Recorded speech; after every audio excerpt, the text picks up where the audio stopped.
जी जी, मेरा audio video अब सब सही है, राइट? जी।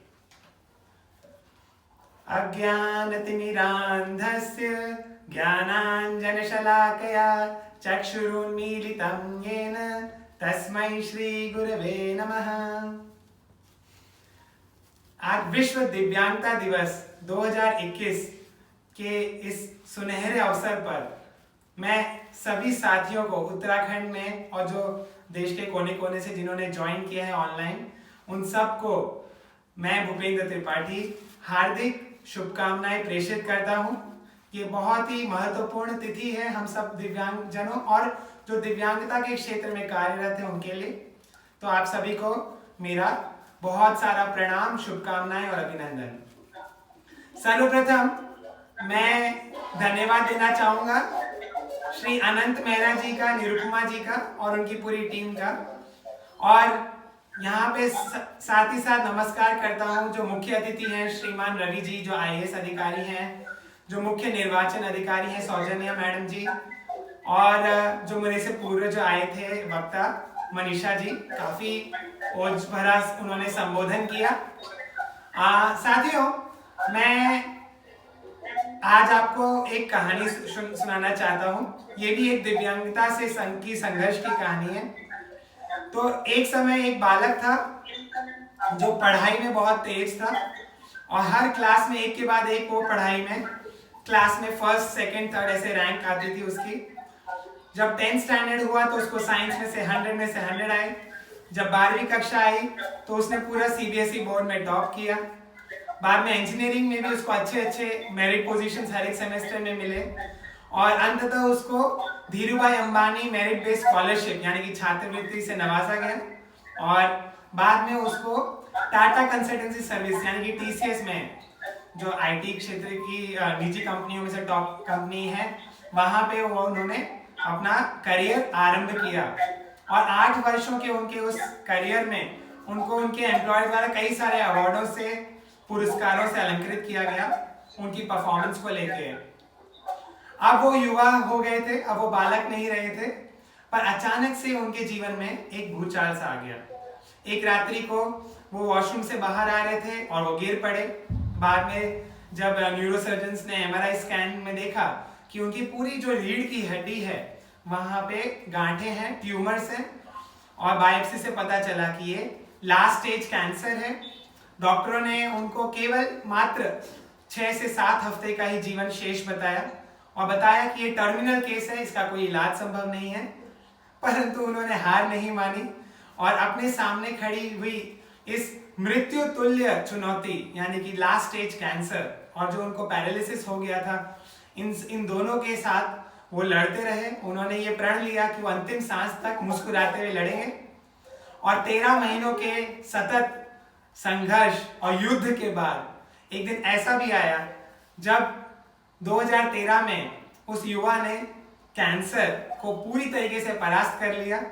अब उनकी आंखों में वापस अपने आईटी क्षेत्र में उनके करियर को वापस ज्वाइन करने के स्वप्न तैर रहे थे, पर अब उनकी एक शायद से अग्नि परीक्षा बाकी थी और ईश्वर ने एक ऐसा उनको एक झटका दिया कि जैसे पांव के नीचे से जमीन खिसक जाना, वैसे उनको पता चला कि उनको आंखों के इससे थोड़ा धुंधला दिख रहा था।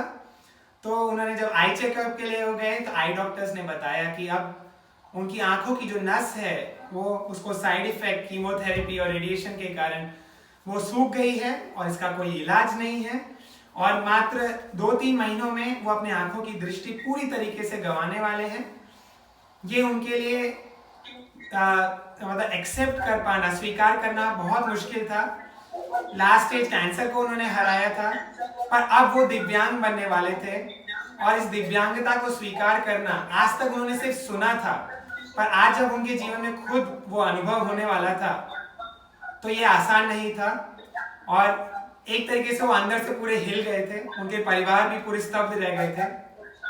साथियों, मैं आपको बताते हुए बहुत हर्ष महसूस अनुभव कर रहा हूं कि जिस युवा की मैं कहानी सुना रहा हूं आज आप सबके सामने वही उपस्थित है और मैं भूपेंद्र त्रिपाठी, मेरी कहानी थी। 2013 से साथियों मैंने मेरी आंखों की दृष्टि पूरी तरीके से गंवा दी और फिर मेरी जीवन की एक अलग नई यात्रा शुरू हुई। वापस से क ख ग ABCD युवा अवस्था में लिखना पढ़ना ब्रेल के माध्यम से ये मैंने शुरू किया। कह सकते हैं कि एक नया जीवन आरंभ हुआ। और आप लोग को याद दिलाना चाहूंगा कि मैं उसी समय पैरालिसिस यानी कि पक्षाघात से भी रिकवर हो रहा था। तो धीरे धीरे मेरे फिजियोथेरेपिस्ट की मदद से मैं उठना बैठना सीढ़ी उतरना चढ़ना चलना फिरना ये सब भी सीख रहा था इंडिपेंडेंटली। तो एक तरीके से पूरी तरीके से मेरा एक ये नया जीवन था, ब्रांड न्यू लाइफ। और 2013 में जैसे मैंने बताया कि मैंने आंखों की दृष्टि गंवाई और 2014 में मैंने एक ही वर्ष में 8 से अधिक कॉम्पिटिटिव एग्जाम्स बैंकिंग के क्षेत्र में, जिसमें कि SBI क्लर्क है, बैंक ऑफ बड़ौदा का प्रोबेशनरी ऑफिसर है, रिजर्व बैंक ऑफ इंडिया का क्लास 3 पोजीशन है और इसके अलावा UPSC सिविल सर्विसेज उसका जो प्रीलिम्स की परीक्षा है, ये सब मैंने फर्स्ट अटेम्प्ट में क्रैक किया। और अंततः मैंने भारतीय रिजर्व बैंक के इतिहास में गुजरात RBI गुजरात के 75 साल के इतिहास में आज तक किसी भी दृष्टिबाधित की नियुक्ति नहीं हुई थी किसी भी पद पे, और उस इतिहास को मैंने ब्रेक किया और 2015 में मैंने ज्वाइन किया। बहुत 2015 में मैं RBI गुजरात में एज ए क्लास 1 ऑफिसर यानी कि मैनेजर के पद पे मेरी नियुक्ति हुई। और उस नियुक्ति के बाद भी जो इंडक्शन ट्रेनिंग होती है, प्रारंभिक ट्रेनिंग, उस ट्रेनिंग में भी मुझे training with the outstanding overall performance award से अलंकृत किया गया। ये की बहुत बड़ी गौरव की बात थी क्योंकि पूरे देश में जो RBI में मैनेजर्स के पद पे उस साल जिस मेरे बैच में जिनकी नियुक्ति हुई थी, उस बैच में मैं एकमात्र मैं ही था जो कि पूर्णतः 100% दृष्टिबाधित था। और उसके बावजूद पूरे बैच में ये आउटस्टैंडिंग परफॉर्मेंस का अवार्ड लेना ये बहुत बड़ी बात थी। साथियों आगे जाके मैंने जब RBI ज्वाइन किया तो भी मैंने वहां पे भी अपनी इस सफलता की श्रृंखला को आगे कायम रखा। 2017 में मैं पूरे विश्व का पहला दृष्टिबाधित व्यक्ति बना जिसने IMF यानी कि इंटरनेशनल मॉनेटरी फंड द्वारा आयोजित एक परीक्षा होती है मैक्रो इकोनॉमिक अकाउंटिंग की, उसको पास किया, वो भी 93% से। और इस तरीके से मैंने भारत देश का नाम विश्व पटल पर लहराया। और इसी कारण से 2018 में मेरा नाम RBI ने रेकमेंड किया भारत सरकार को, ministry of social justice and empowerment, और मुझे आज ही के दिन 2018 में मुझे national award best visually impaired employ of the country का अवार्ड दिया गया था, यानी कि सर्वश्रेष्ठ दृष्टिबाधित कर्मचारी। जी हाँ, मैंने वो मेडल अभी भी धारण किया हुआ है गले में और मुझे बहुत गर्व महसूस हो रहा है। साथियों मैं ये कहना चाहता हूँ कि अनंत जी से तो मैं काफी समय से जुड़ा हुआ हूँ। उन्होंने मुझे हर्बर्टपुर में उनकी संस्था में भी सम्मानित किया था और कई अवसरों पे उन्होंने कई बार सक्षम के मंचों पे उन्होंने मुझे मेरे विचार व्यक्त करने के अवसर दिए हैं।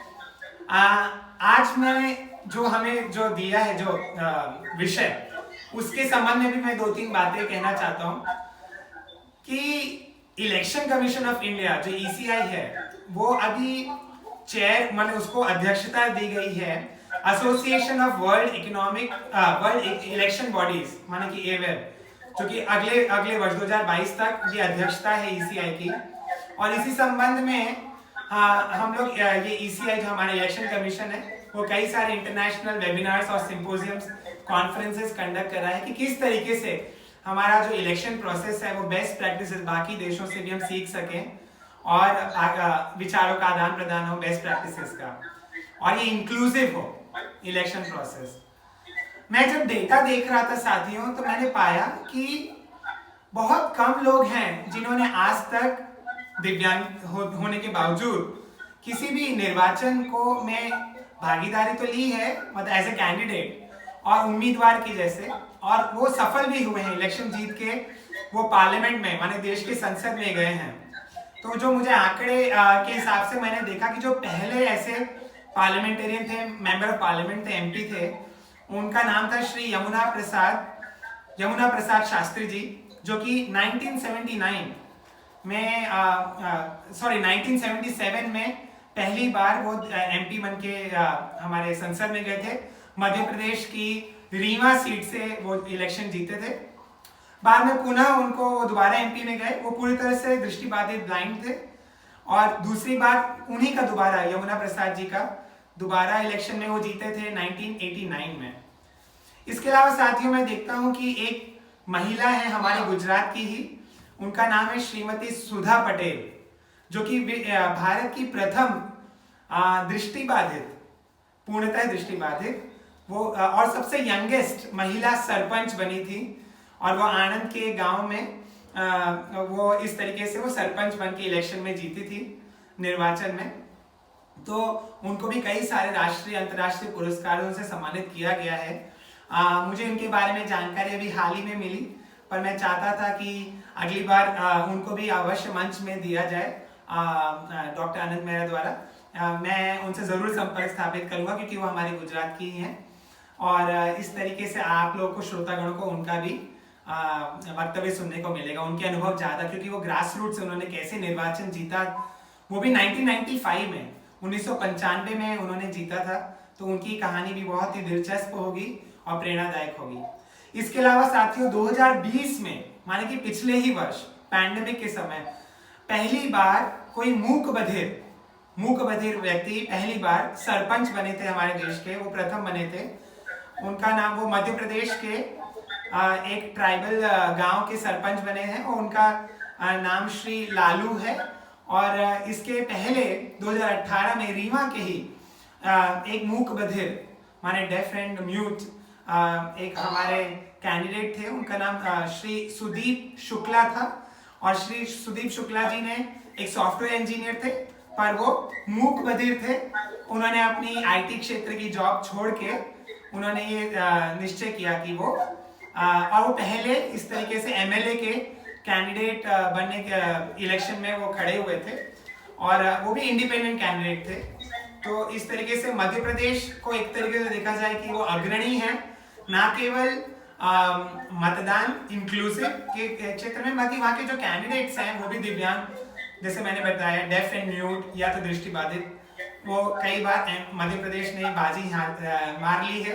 मगर मैं चाहता हूं कि पूरा देश और स्पेशली उत्तराखंड इस क्षेत्र में आगे बढ़े और जो अगर आप ठान लें, मैं मेरे उदाहरण और मैंने जितने भी और बाकी लोगों के उदाहरण दिए हैं उनसे मुझे अवश्य ये विश्वास है कि आप लोग को भी अपने ऊपर भरोसा होगा कि अब आप लोग, क्योंकि देखिए साथियों, चाहे कितनी भी शिक्षा हो जाए, चाहे कितनी भी स्किल यानी कि कौशल्य डेवलपमेंट आप लोग का विकास हो जाए, मगर जब तक राजनीतिक भागीदारी नहीं होगी तब तक बहुत मुश्किल है कि जो एक कलेक्टिव स्तर पे जो पूरा एक इंक्लूसिव डेवलपमेंट हो, होलिस्टिक डेवलपमेंट हो जो दिव्यांगता के क्षेत्र में, वो जब तक पॉलिसी लेवल पे, देखिए ब्यूरोक्रेसी में जो लोकतंत्र के 3 अंग हैं, वो उसमें विधायिका में हमारा इतना ज्यादा रिप्रेजेंटेशन नहीं है। बाकी जो न्यायपालिका, सुप्रीम कोर्ट के कई सारे एडवोकेट्स हैं जो कि दिव्यांग हो चुके हैं, और इवन हाई कोर्ट के और न्यायपालिका के। इसी तरीके से जो हमारी ब्यूरोक्रेसी है उसमें भी कई सारे आईएएस आईपीएस ऑफिसर्स बन चुके हैं। मगर जो विधायिका है, जो विधायपालिका है, जो संसद है, उसमें जो हमारे लेजिस्लेचर्स हैं उसमें एकदम ना के बराबर आप कह सकते हैं, गिनती पे जैसे मैंने गिना है इतने ही उदाहरण हैं। तो कहने का मतलब है कि निर्वाचन में हमें पूरी भागीदारी लेनी है, अपने कंधों पे जिम्मेदारी उठानी है अपने समाज की, सिर्फ बैठ के शिकायत करने से नहीं होगा। अब समय आ गया है कि हमें न केवल अपना बल्कि अपने पूरे दिव्यांगता के समाज का ध्यान रखना है और चुनाव में खड़े होना है। और हमें भी अपने मतदान का अधिकार का, जैसे सौजन्या मैडम ने बताया कि जिनका भी जन्म 1/1/2004 से पहले हुआ है, वो सब लोग अपना नाम इलेक्टोरल रोल में रजिस्टर करें, फॉर्म 6 भरें और अपना नाम सुनिश्चित करें फॉर्म 20 भर के। आपके घर आके पोस्टल बैलेट के द्वारा आपका कीमती मत आप उसको गंवाएं नहीं। और ये एक बात ये भी है कि कई सारे दिव्यांग लोगों में राजनीतिक जो पॉलिटिकल अफेयर्स जो देश में चल रहे हैं उसके प्रति उदासीनता होती है, अरे भाई हमें क्या लेना देना।